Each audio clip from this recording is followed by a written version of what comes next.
Hi everyone, I'm here to give you a walkthrough on how to track your time using Nexonia timesheets. We're logged in to SampleCo, one of the organizations that uses Nexonia for time tracking. User Sandra James has worked hours this week and needs to log those hours with her company.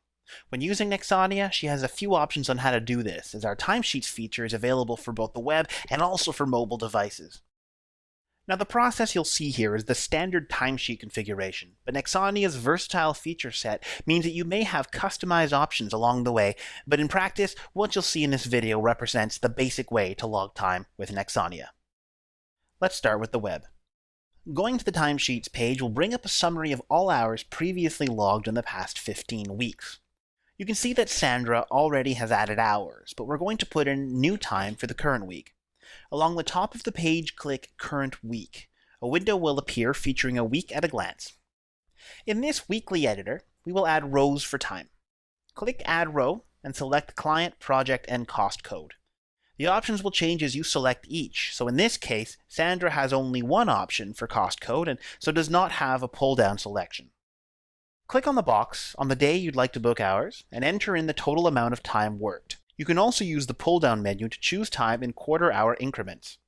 Remember that while time is entered in hours, increments are shown as decimals, so 0.25 of an hour is 15 minutes. Once you have inputted your hours and clicked away from the box, you'll see Enter Memo appear under the time. This is now available for editing, to add any further info needed to verify those hours once in approvals. For any other customers, projects, or client codes, add another row to the week. You can list as many rows as needed to accommodate for the hours you have to input. Click on the Save button and submit the week to return to the main timesheet screen. The hours we've entered on multiple rows have been summarized in a single row with total hours based on status. You can tell the status by the icon: orange for draft, blue for submitted, green for approved, and red for rejected.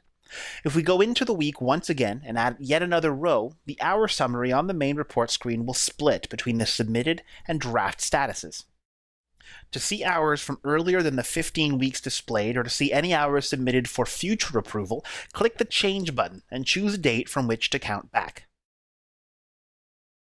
Our timesheet app offers multiple ways to track your time worked.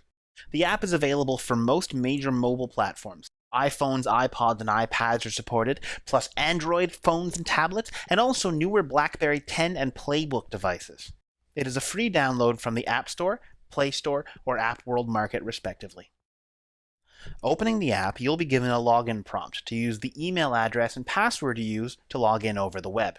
The app will sync with our server to download any previous timesheets and any updates to your system before giving you a list of the 15 most recent weeks. Clicking on a project week will allow you to see a daily breakdown of the week's hours. Add hours to a specific day by clicking the plus button on that day's header. We also provide the option to enter a start and end time for your day if preferred, and it will calculate the duration for you automatically. Now enter a memo and click Save. The hour will now appear under the day as a separate entry. Submitting a new entry is as easy as choosing it and clicking the Submit button. This method also applies if you'd like to copy hours from one day to the next. From the main weekly display, you also have access to the timer function, either by clicking the plus button on the top right or by clicking the Start Timer button at the bottom of the screen.